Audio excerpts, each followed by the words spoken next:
Okay. And then to mute it, you just push once real lightly, and then to turn it back on, you push lightly once. Okay.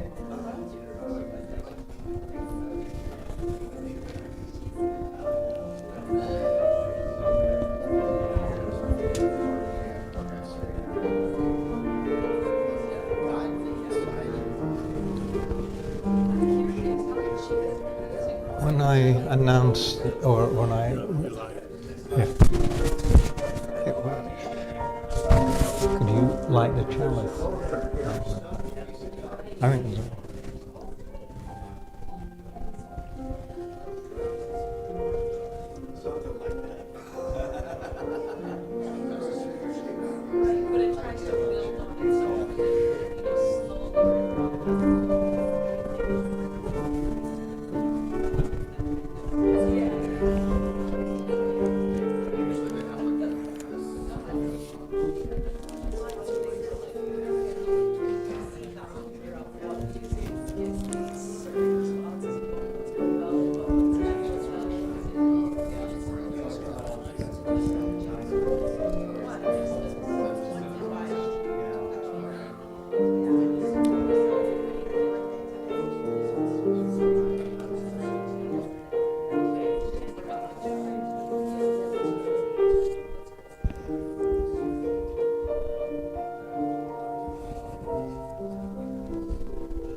Good morning, everyone.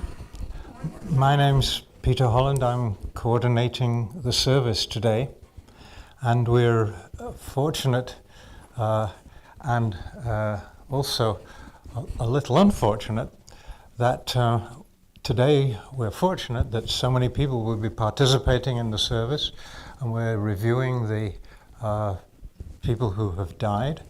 And one of the things that has happened is that two people who were going to speak have got sick. so we're going to improvise a few solutions to that. We have it in hand. One of the people who did get sick is Alan Sogsted, and he and Janine are probably watching us on TV because he tested positive for COVID on Thursday, but he hopes to be at the board meeting next Thursday at 6:30 p.m. for those of you who will also be there. I think that's correct.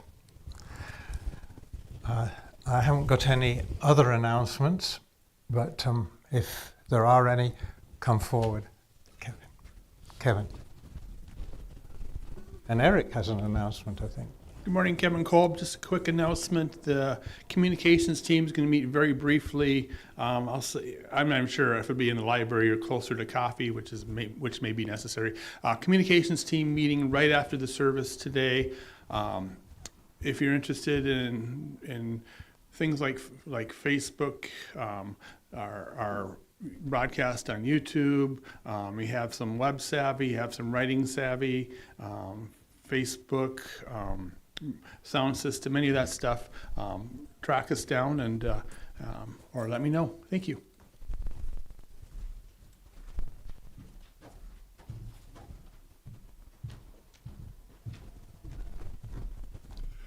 Good morning, folks. I'm Eric.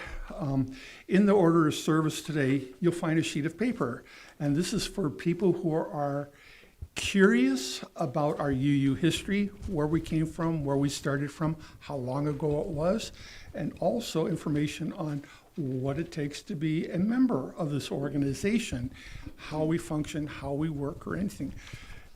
After the church service next Sunday, or on Tuesday evening, January the 16th at 7 o'clock here. So if you can't make it Sunday, you can do it there. So if you want to know more about UUism or being a member of the church, the information's there. Chase me down, leave an email to the church secretary, whatever. We'll be there. Thank you. Thanks. All right, good.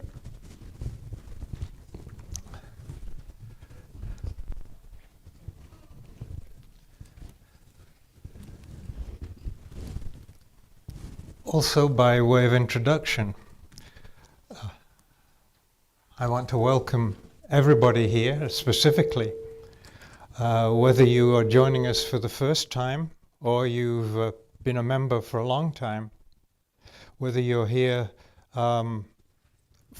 because of your faith journey or whatever your heritage, whether you have questions about the meaning and purpose of life and whatever truths you hold on that purpose.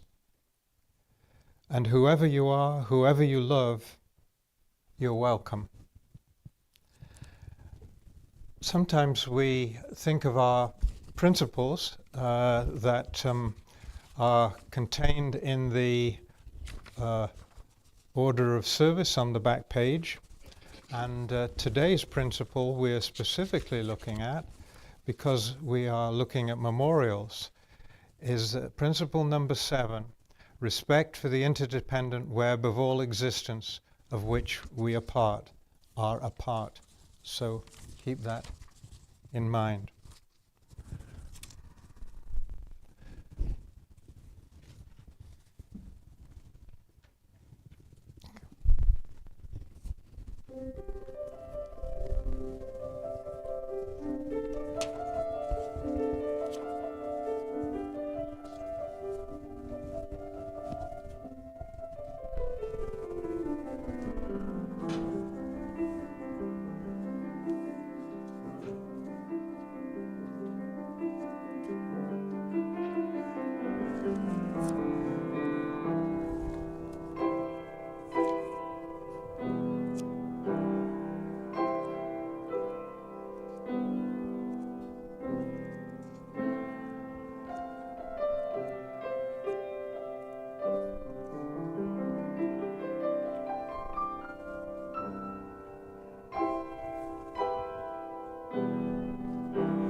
If you'd like to turn to the number 450,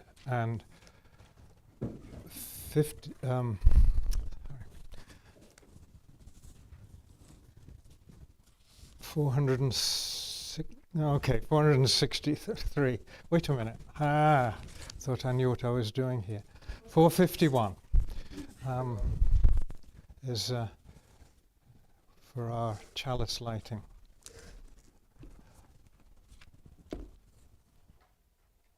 Flame of fire, spark of the universe that warmed our ancestral hearths, agent of life and death, symbol of truth and freedom, we strive to understand ourselves and our earthly life.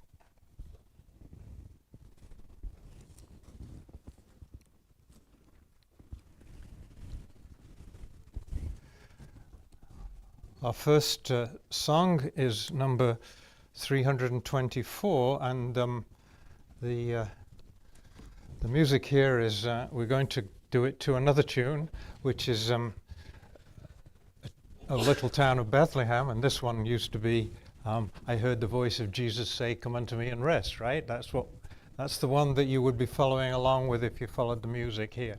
So the music is number 246, and we're going to sing 324, the words.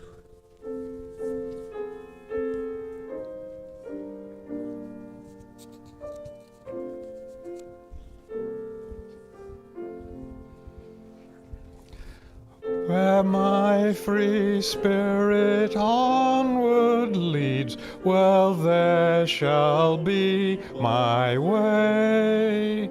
By my own light illumined, I've journeyed night and day.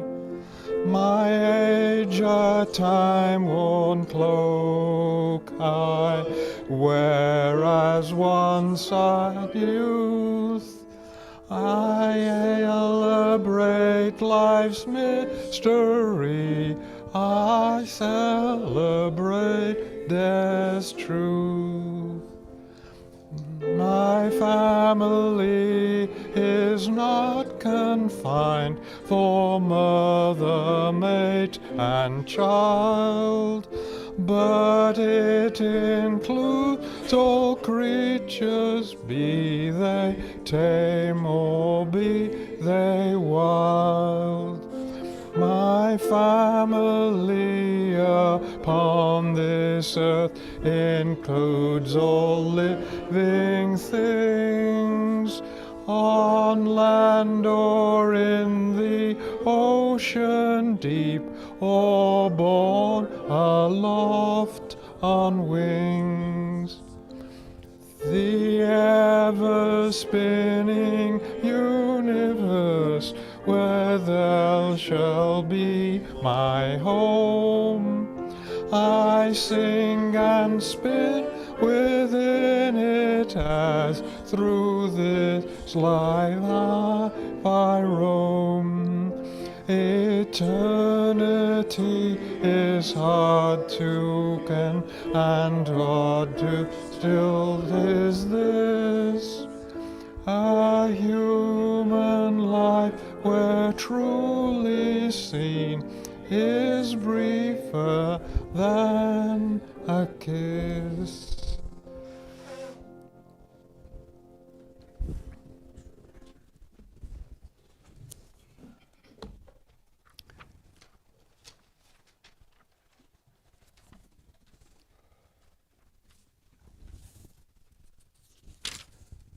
If you'll turn to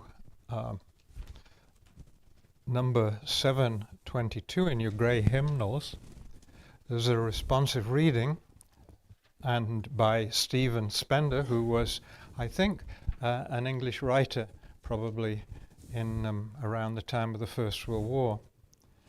And so that's the context on which we are reading this, I think, continually, of those who were truly great. And so I'll read the thick type, bold type. if you will respond with the italicized. I think continually of those who were truly great, when from the womb remembered of history, through corridors of light, were the hours of suns, endless and singing.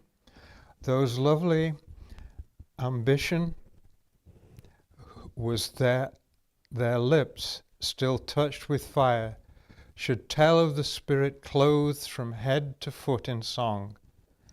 And who hoarded from the spring branches the desires falling across their bodies like what is precious is never to forget the essential delight of the blood drawn from ageless springs, breaking through rocks in worlds before our earth, never to deny its pleasure in the simple morning light, nor to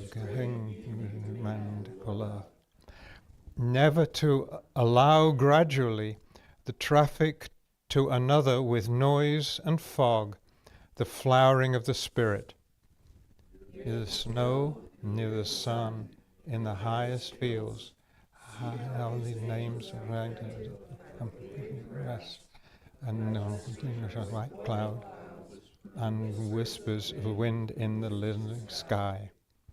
The names of those who, in their lives, fought for life, who wore at their hearts the fire's center. Born of the sun, they traveled for the sun, and left the vivid air signed in their honor.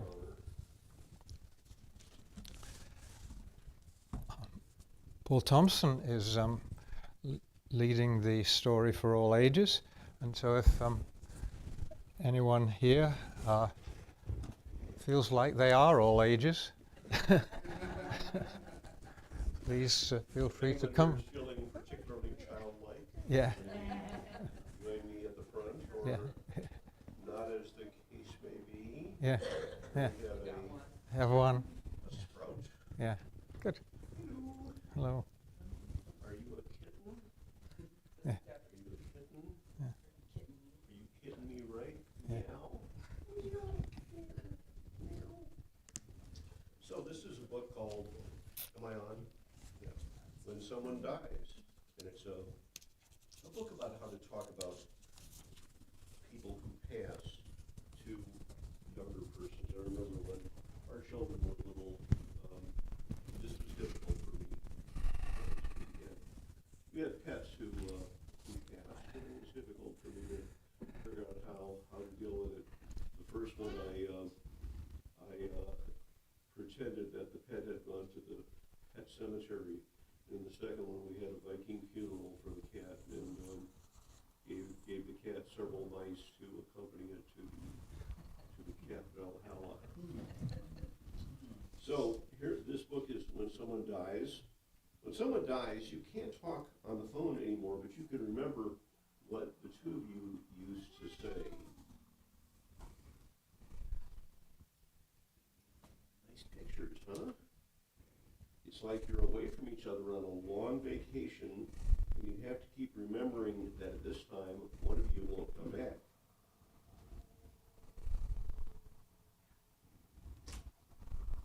When someone you love dies, you get sad, empty feelings. You don't even know why you're feeling so bad until you remember all over again. Sometimes you feel mad inside, mad that you're alone, unable to see that special face, hear that voice, or share thoughts, feelings, and times together.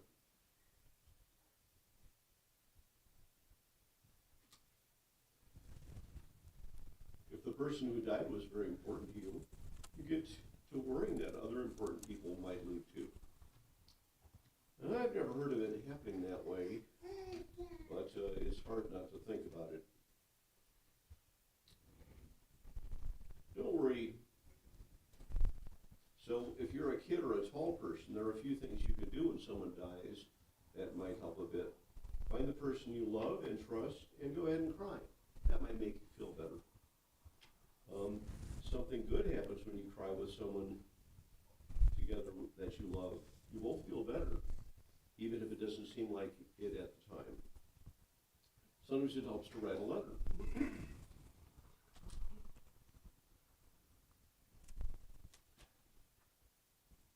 Sometimes you're to share your special feelings and the fun or silly times you had. It's always fun to remember those silly times you had with people, because that's what makes us laugh. And if you want to say you're sorry for something you didn't get to say in person, say it in your letter. Even if you can't write it all down by yourself, ask someone you trust to write it down. Remember, we just have to go through those times of feeling bad when someone dies, and so do the people around us. When we talk about those memories and smile, thinking of times we had with each other, it's like we're keeping a special part of that person beside us in our hearts. And when that happens, a beautiful secret of life reveals itself. All the experiences we share lovingly on earth are gracefully woven in time into a cape of comfort that fits all who love the one who went away.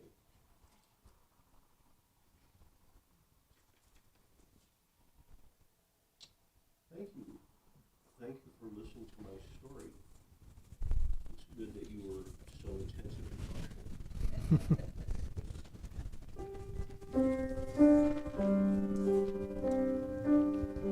Go now in peace, go now in peace. May the Spirit of love surround you everywhere, everywhere you may go.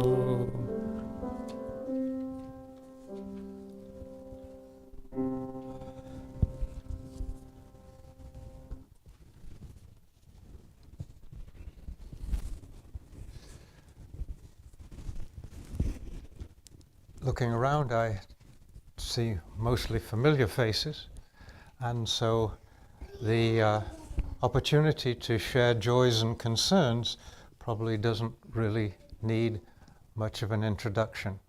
But please tell us your name and take the stone from the bowl and place it in the water chalice.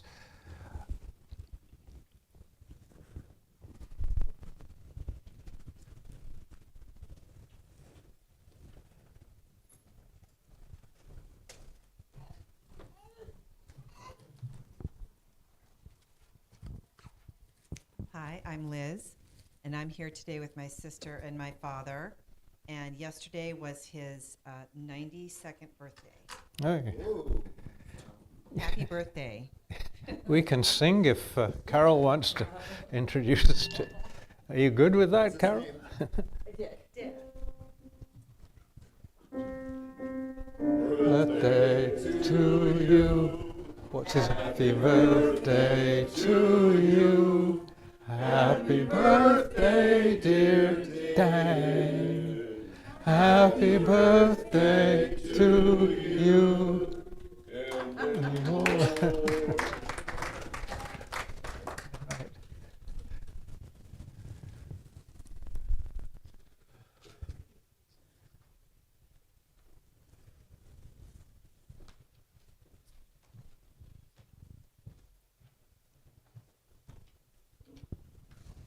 Edie Ann Hafke.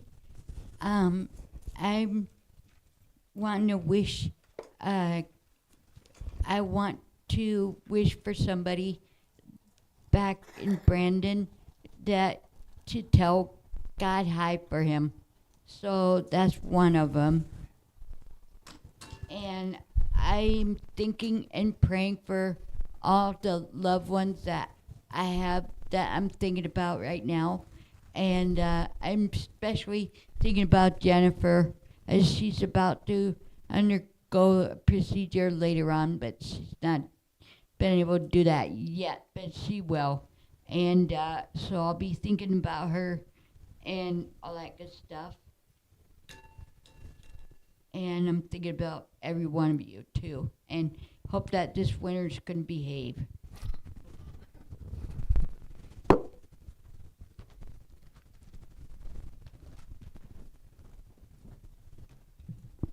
Yes, hi, I'm Dan Reiki, and You'll remember that a few weeks ago I had an opportunity to share with everyone what has been going on in Israel and now in Gaza.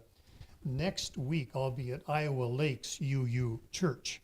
I won't be here, but I'll be there, and I'll be sharing with them some of what I shared with you and visiting with them. We talk about memorials of those who have passed away and to hold them precious.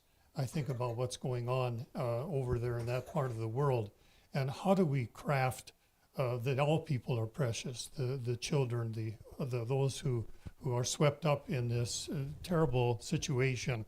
How do we hold them in our hearts and say, you are precious to me?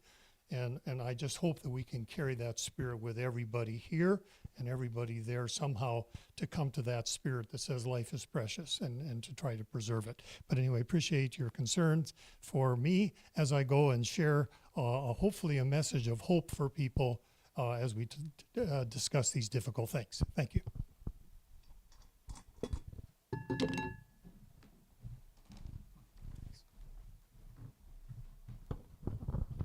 Hi again, Kevin. This is a day of talking about people who have passed. Well, I have had a friend who since 2016, we'll call him Arizona Eric, but his name is Eric Bennigan.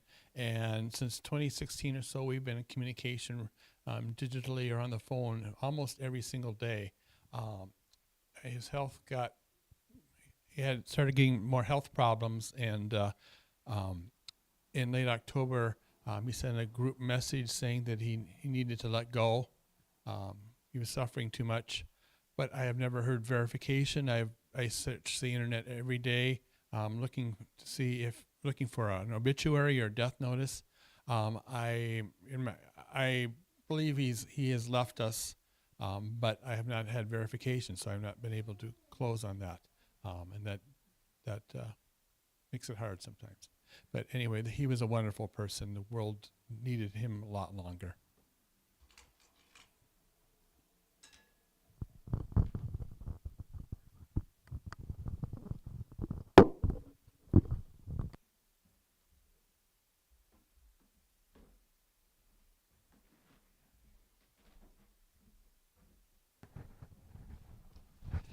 Hi, I'm Scott. Something from the children's story just caught me enough that I felt like I wanted to come up and say something. When I was about 8, my grandfather died, but I was practicing my piano, and 3 months later, his face shone right on the piano, just as vivid as he's presently there. And he was very approving of what was happening. I wish I could see his face again. And when my father died, I made phone calls to him for at least a year. I'd know what he'd say to anything I said to him. So I could hear his voice back then just as clear as it was on a real telephone. I can't hear it anymore, and I'd love to. I hear that a lot of people are getting sick right now. The one thing I can tell you that's helpful is keep your house moist. Yeah, it actually traps the virus from being able to be airborne and catched by others.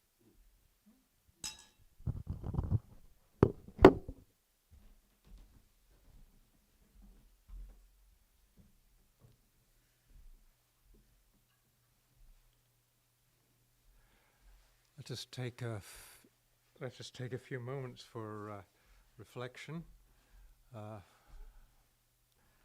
Perhaps based on what is going on in our own minds, think about the things that we have heard, allow them to pass through our minds, and to go out into the universe. So let us be silent for a short while.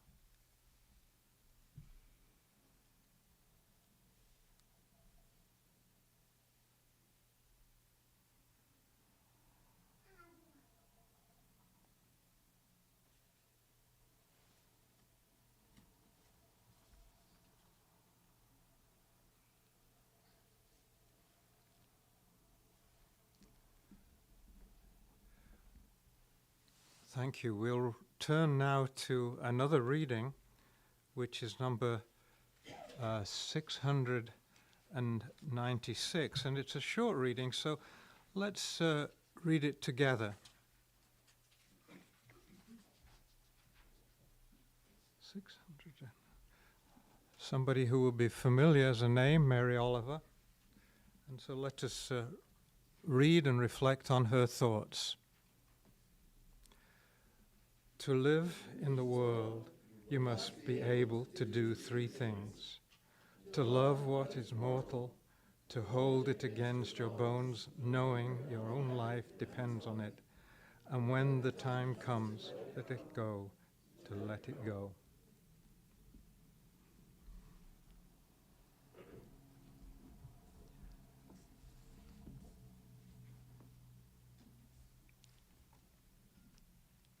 The song or hymn is number 52, and if you are able and willing, please stand to sing this hymn.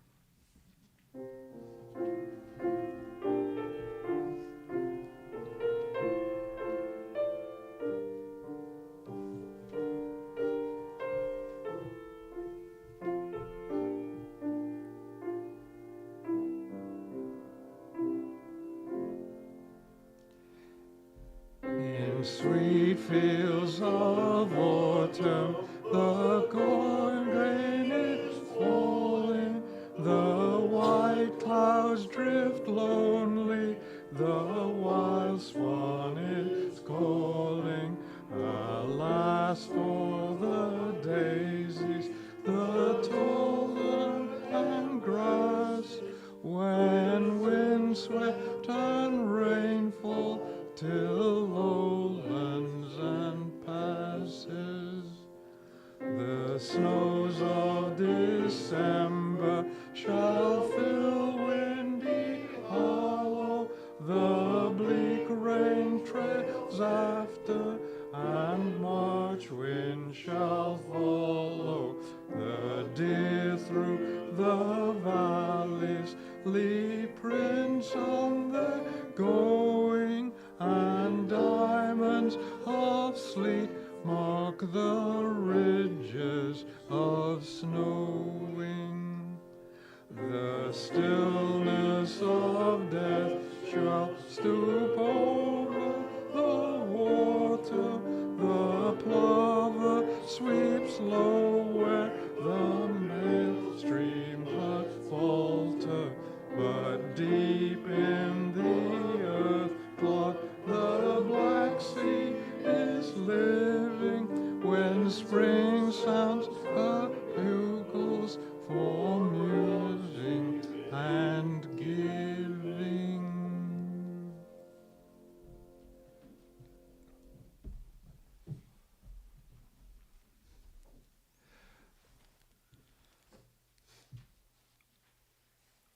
We are inviting people to speak about those who died last year, and the speakers will be Terry Lang, who is not only speaking on behalf of himself, as you'll see in the order of service, but Sue Ann, his wife, came down with sick, and so he's going to speak for her. Also, Eric Berg is going to speak about Nancy Meyer, and Nancy was the wife of a long-time member, Royal Langhorst. Alan, as I announced at the beginning, was tested positive for COVID and seems to be recovering okay at home, and his place is being taken by Dan Ricci, and Dan is going to read the parts about the two people, Danny Buchner and Isabel Redcloud. After that, I think we'll give an opportunity to anyone else who would like to come up and speak briefly about somebody who is on their mind, perhaps, who died last year. And then maybe when we have talk back, we'll also move to look at what we're going to be hoping for in the coming year and what our expectations are. So those are the marching orders for the service. So Terry, please feel free. Come up.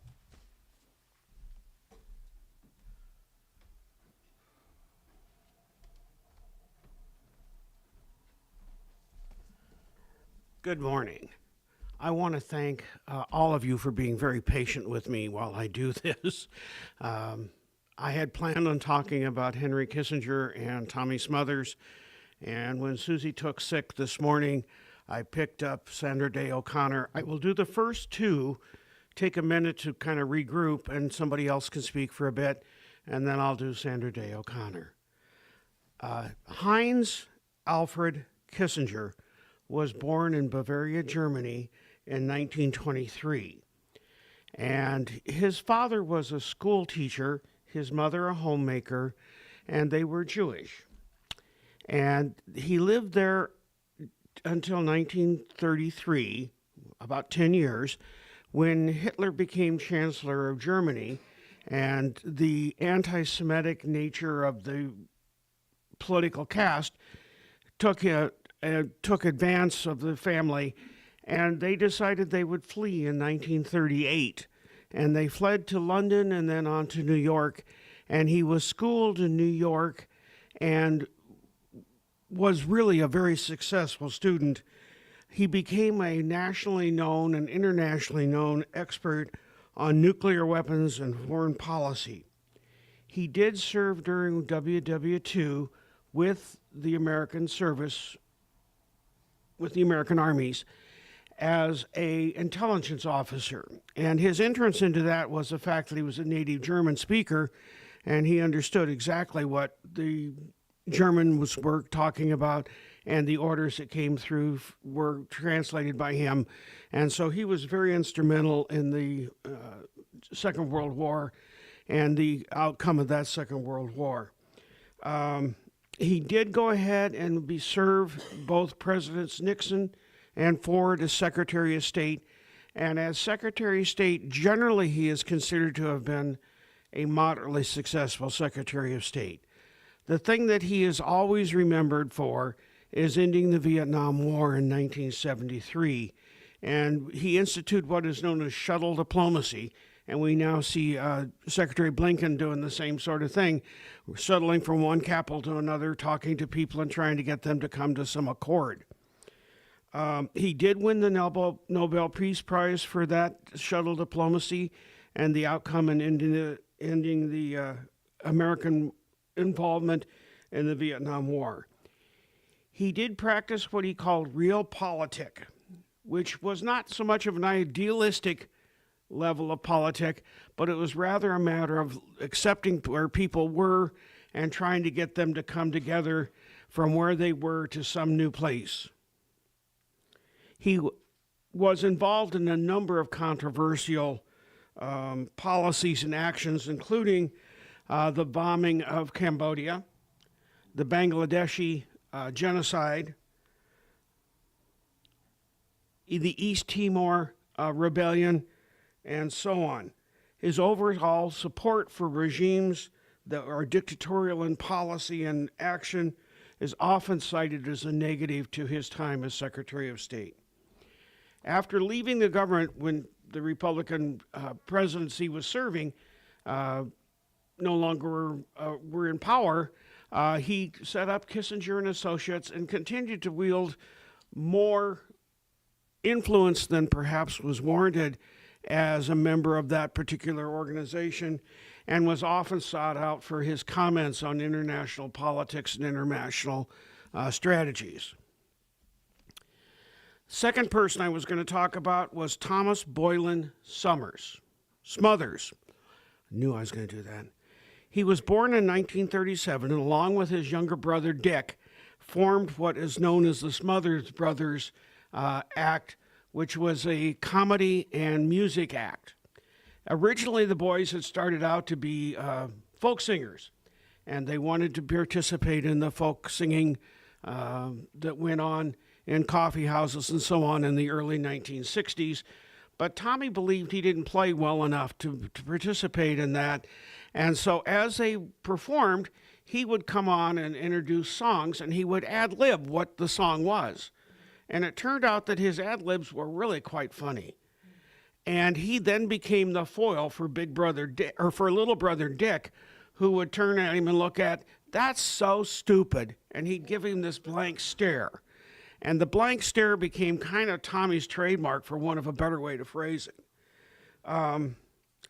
Their careers on TV began with the Steve Allen Show in 1965 and progressed to having the Smothers Brothers Hour during 1965 and 66. That ran into problem with the censors at CBS, as he wanted to highlight some of the counterculture things that were going on and the more aggressive political nature of some of the discourse that was going on. And the censors said, no, you can't do that. And they said goodbye. And so they moved off with that. He did say that later that the only valid form of censorship was your ability not to listen.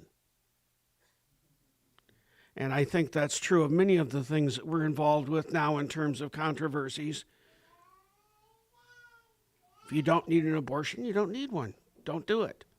If you don't believe in it, don't do it. Tommy would eventually play guitar on the single that was released of John Lennon's Give Peace a Chance. And he played with John on acoustic guitar for that piece. The act did continue, relying on the banter of the brothers and the differing political viewpoints. Tommy later became very accomplished with the yo-yo, and you may remember Yo-Yo Man, and a tremendous act. I've never seen anybody do those things with a yo-yo before, and he would perform on stage with the yo-yo.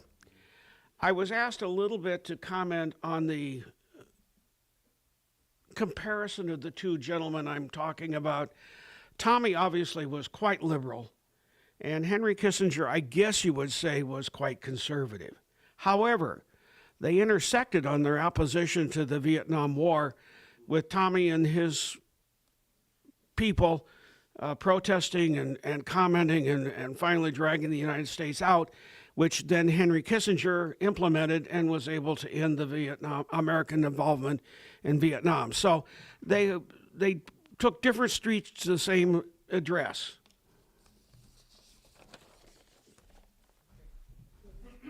Eric, then we'll go back to you.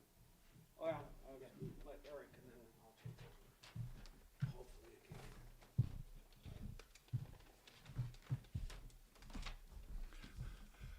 Good morning, folks.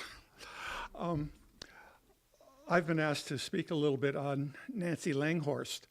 And to give it a little bit of context, I'll say a little word about her husband, Royal Langhorst, who is a member of All Souls Church and has been a member here since the late 1980s.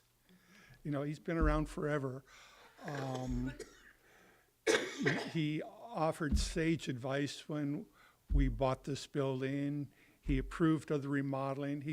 He's been out there all the time, and he always thinks about All Souls and where we are. So that's a little bit about Royal. But he lives in Beersford and would work in Sioux Falls, and he would drive to Sioux Falls 6 days a week.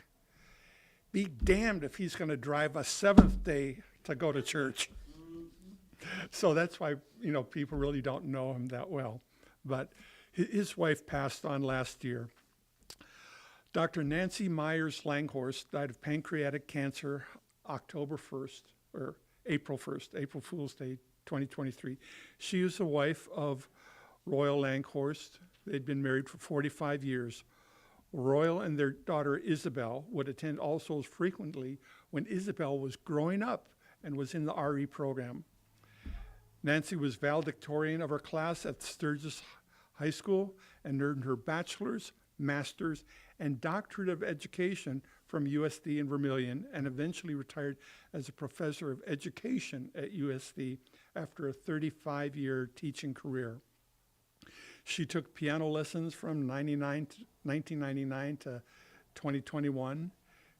That would be 22 years she took lessons. and enjoyed traveling to India, Ireland, the Yucatan, Egypt, and many other places. And in 2019, Nancy realized a lifelong goal of building a dream home in Beersford with her husband, Royal. Other involvements included serving on state and local boards, active engagement with the United Church of Christ in Beersford, and the Chihuahua Club of America. Avid gardening, reading, and professional writing. So now Royal is in that new home with this little Chihuahua dog yapping around them all. but you know, the dog is a constant reminder of his wife. Nancy was a multifaceted, multi-talented woman who was dearly missed by her husband, Royal, her daughter, Belle, and the greater Beersford community. Thank you.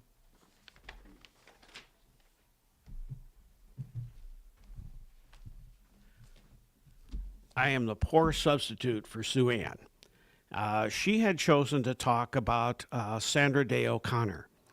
And as I think everybody probably recognizes, Sandra Day O'Connor was a singular person in the history of the United States. She was the first woman to be appointed to the Supreme Court.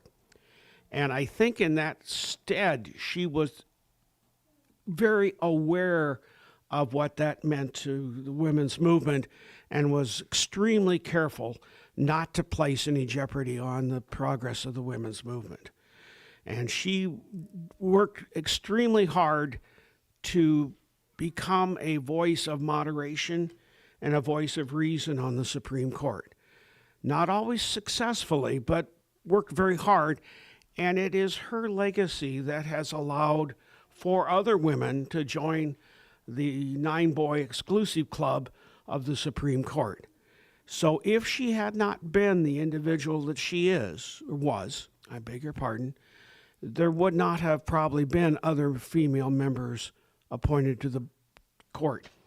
She went to Stanford University and was there in law school at a time when if you were a woman lawyer, you didn't get employed.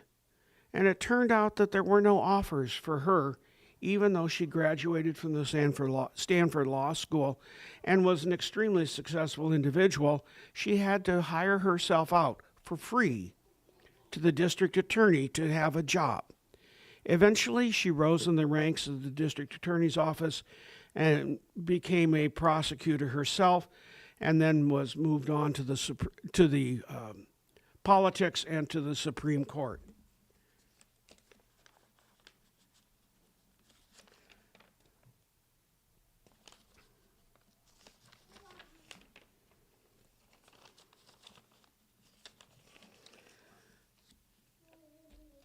Probably the most important thing she ever wrote was that some of us as individuals find abortion offensive to our most basic principles of morality, but that can't control our decision. Our obligation is to define the liberty of all, not to maintain our own moral code.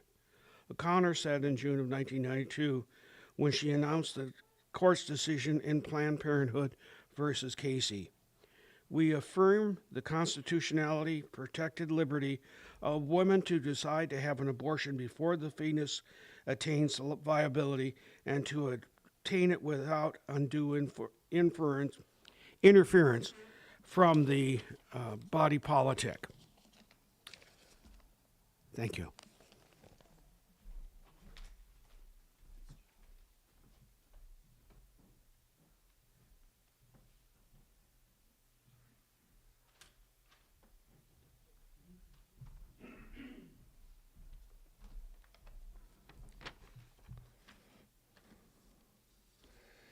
It's a privilege to read on behalf of Minister Allen 2 lives that were passed on to him thanks to Jennifer Havlick and Edie Ann Hafke. And these are stories not so much renowned as we've heard of other key people who have been so well known, but these are human beings more like you and me perhaps, who sit in chairs and have friends and family. And it's wonderful to think about these people and maybe pursue them a little more. And so if you have any more questions about these 2 individuals, I would encourage you to visit with Jennifer Havlick and Edie Ann Havlick, because they were friends and they would be able to tell you more. The first is Isabella Red Cloud, who was born in 1990 and was a friend, indeed, of Jennifer and Edie. She died recently of kidney disease. KDLT reported this very sad story in 2017, and I quote, "Over the past weekend, Isabella Red Cloud drove with her friend to a soup kitchen in Sioux Falls, South Dakota, hoping to get breakfast, and was refused service because she was wearing a dress. Red Cloud, a transgender woman, recalled to KDLT that a staff member at Union Gospel Mission told her, quote, "You have to dress like a guy, and then you can come back." End of quote. It's reported that Isabella Red Cloud said, "I cried. I contemplated suicide. I felt sad. I felt weak." The second life we remember today to hold up is Danielle Buhner, who was born in 1965 and died in a fatal car accident on October 29th, 2022. Her funeral was held at Spirit of Joy Lutheran Church. She was a rubella baby, and at the time of her death, she was working, taking orders at Camille's restaurant. Minister Allen recalls her serving there, and perhaps some of you who have eaten at Camille's will remember her as well. She also was a dear friend of Jennifer Havlick and Edie Ann Hafke. We cherish these lives.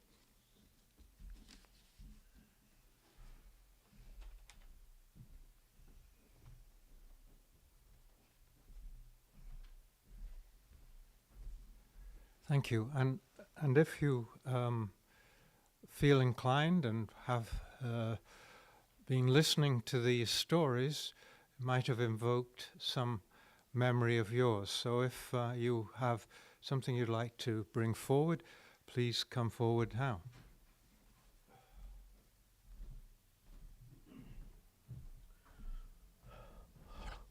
I will remember my brother, Richard Stephen Thompson. He was 5 years younger than I. He died not last year, but in December of 2022. Richard was in high school, he was a troubled kid. He had difficulty. He failed a math class and he ran away from home, and we're not even sure he graduated from high school. But he went on to took some courses in fashion design and had a career as a mask maker where he made extremely elaborate and very artfully created masks out of leather. We think that might have led actually to his death, because he did use a lot of dyes, a lot of very strong colors for the masks, and he did die of the family disease, which is intestinal cancer. So Richard Stephen Thompson died in 2022 at the age of 65.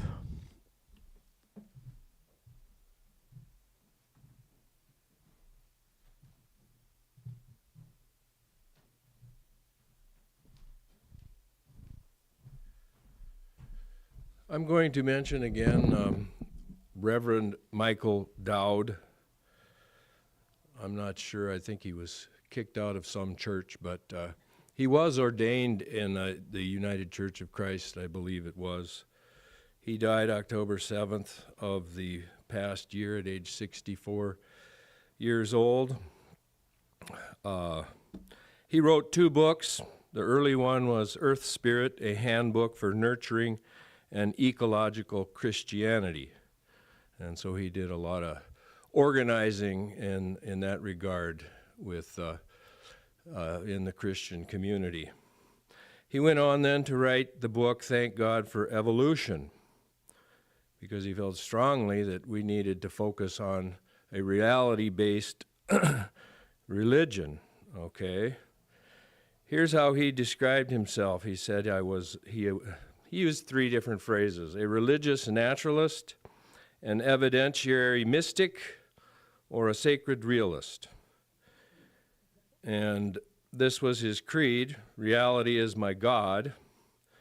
If you wanted to use the word God, make sure you spell it with an O, with the earth emoji for the O, the earth emoji. Evidence is my scripture. The cosmic story of evolution is my creation story. Ecology is my theology. Integrity is my spiritual path. His mission was to promote an eco-evolutionary pro-future agenda. He eventually adopted the moniker Reverend Reality, put on a green clergy shirt, and he became a traveling evolutionary evangelist with his wife. They had a motorhome, and they would go to congregations where they were invited. They would tell the big history story of how, we're all part of this vast cosmic story of evolution. But then he went on farther later in his life after he read the book Overshoot by William Catton. He realized that, our main problem as human beings isn't global warming. That's just one of the few symptoms of the fact that we're into a condition of overshoot. Too many people wanting too much stuff, okay? And so he kind of almost became a post-doom, a doom evangelist, okay? And eventually, his stuff is still out there. His wife maintains the Great Story website. You can go to YouTube. Make sure you put Reverend Michael Dowd if you search it out. And I would encourage you to do that. And at the end here, his website was Post-Doom, No Gloom. How do you live when you recognize the predicament that humanity is in?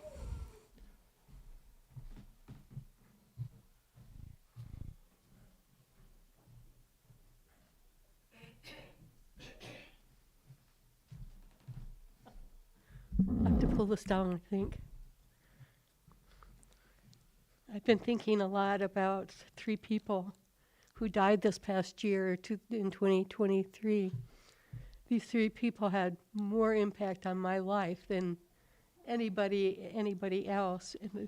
And I think the thing that I remember about each one of them is that they believed that you could do whatever you wanted. And they were not afraid to go ahead and do things. And one of them was my roommate in graduate school. She was a Jewish girl. And she and I were about as opposite as you could be, but we got along and we stayed friends for all these years. And her mode of living was, if she was given lemons in life, she would turn around and make lemonade from them. So this was her attitude about life. And all 3 of these people sort of had that same principle. You take what you were given, you do the best you can, and they were all successful in what they did. And so even though it's been a year since most of them have died, I still remember them, and I still feel this empty feeling that they're no longer there. But this past week I've had a bad cold. I've been flat on my back for the whole week and feeling pretty miserable. And so I was thinking about this positive attitude while I'm sitting at the piano and taking cough drops out of my pocket and popping cough drops to keep from.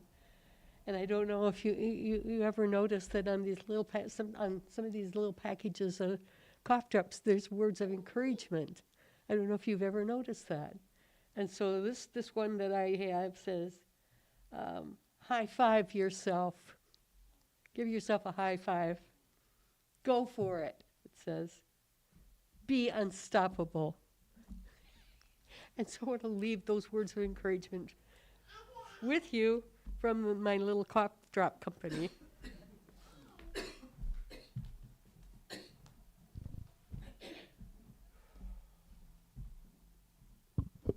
I want to share just briefly that I have a remembrance of Will Hagen, and he's a naval guy, and he worked on a ship, and he was a lovable dude, had a lot of sense of humor, and he's somebody that Jen and I gotten to know quite well. He died from some illness that we no idea what it is, and when I saw his name on the board, he made me cry, and because he was one of the first people that I come to know that we'd lost. So we appreciated his being here on Earth and all that good stuff. So he's another one that we think about.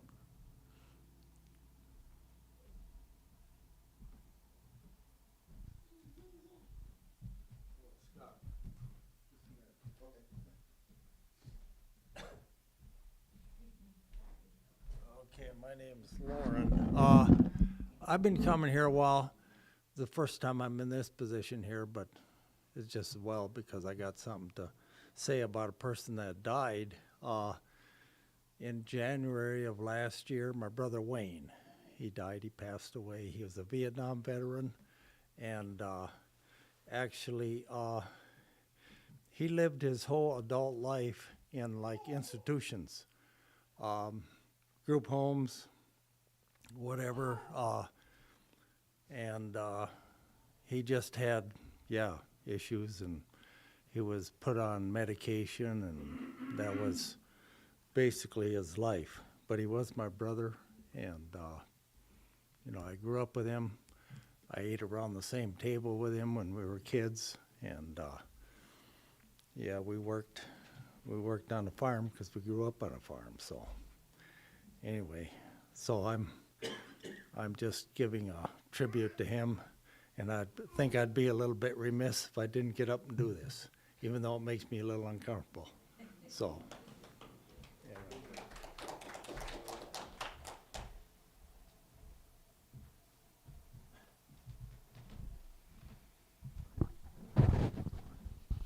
It's just 11 o'clock. Do you have time for one more story, or shall we wrap up the service? Go for it. Okay. Well, I just wanted to tell you about a life that was well lived. It is my Aunt Celia. Her father was a crop duster, and so they would settle somewhere in the north for the winter and the early spring. But as soon as the bugs started showing up in Texas, Dad wrapped up everyone in the truck, flew his plane down, and they started going from Texas and taking care of fields all the way back up to North Dakota again. So she had a tremendous cultural experience with all those things, and she was waving a flag underneath him so he could keep track of which row to work on next. Then they'd settle down for a few months, and then off they go again. So they had enough time to develop the cultural experience in a lot of different states. I know my mom says Wyoming was the worst because they like to make friends with you just long enough to stab you in the back. If you're not third generation, you're still a foreigner. And then she was a tremendous artist. She would sketch and paint. There's a picture somewhere of me when I was 1 year old, and it's just amazing detail and color to it. As she grew older, she she never stopped playing with farmers' horses, and she got good enough at it that she was a horse trainer. She got good enough at that she was actually invited to Portugal for a while for a series of demonstrations of what horses could do. And her first husband, she wound up getting a job at one of those resorts in the deep mountains of Colorado. And her parents were working there too, and so they were the cooks for the place, and the housing was part of their salary. This is by now they've got, Bob was done with his crop dusting, and so they didn't do that anymore. And so the place that we all spent $1,000 to see for a week, they just lived there and enjoyed it all the time. And she married a Bean, and my mom married a Coonsey, and my grandfather's name was the Birds. So the Birds and the Coons were always in the bean patch.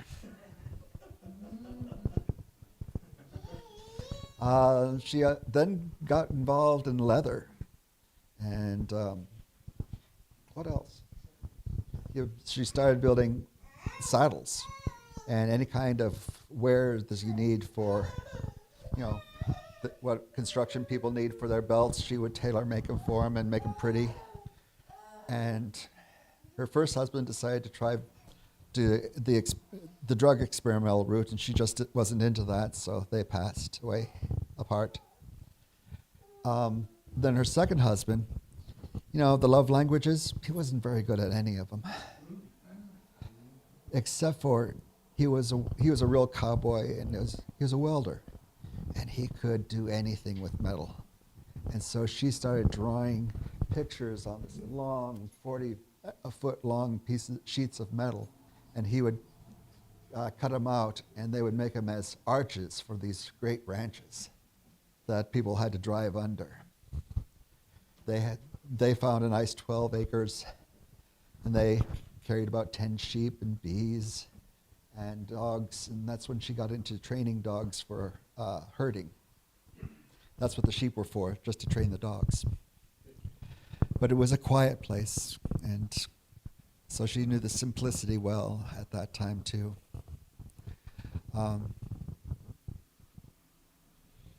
They later moved to Utah, and that's when things started going south for her. Her mind started to slip away. Her brain is what died first. And it took a long time between the time where she stopped recognizing anything and anyone. But she still had verbal capacity, in spite of the fact she couldn't recognize or remember anything. And she passed away this year. But it was a good, long life that she found a lot of things to do in it.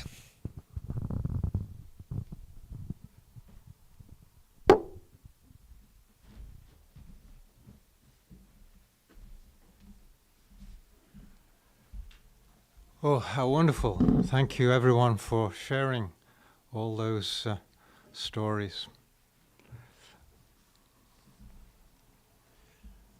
Now we're going to move into something more mundane. We're going to take an offertory.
believe that half the loose offering will be going to the project for tiny houses.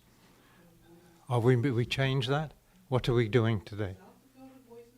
South Dakota Voices for Peace. Yeah. So you gave blind, but your offertory will be going to South Dakota Voices for Peace.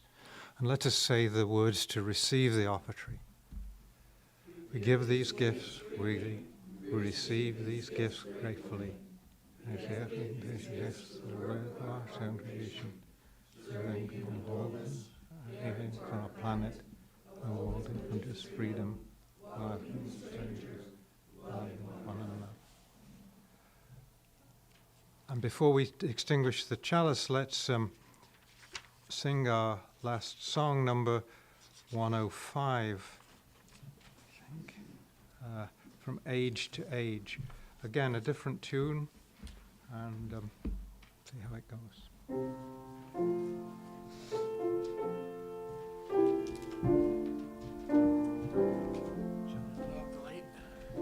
Shall I blow out the light? No, we'll do. Okay. From age to age, unending life, the promise souls in life, above the heavens, sing eternally, the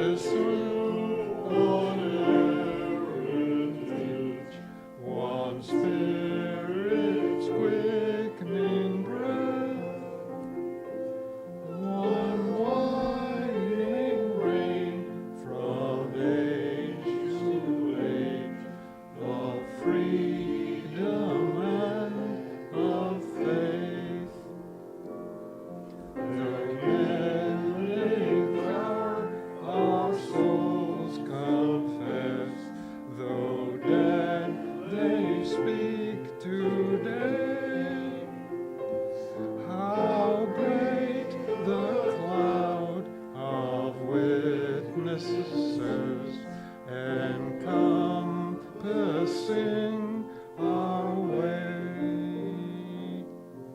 through every race, in every clime, one song shall yet be heard.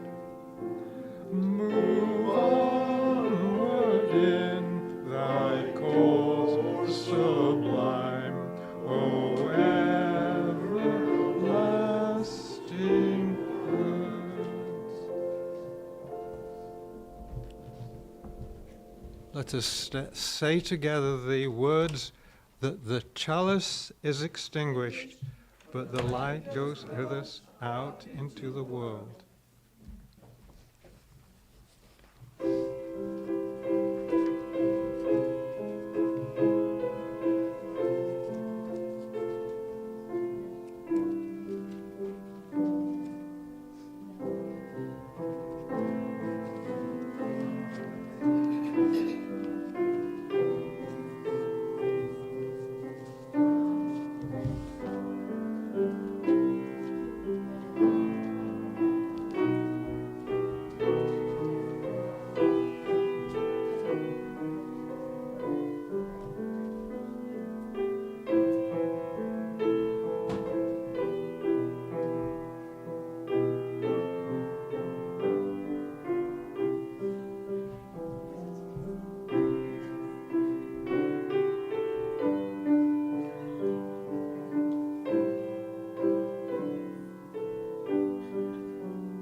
and have some kind of conversation about, let's go about 11:30 and see.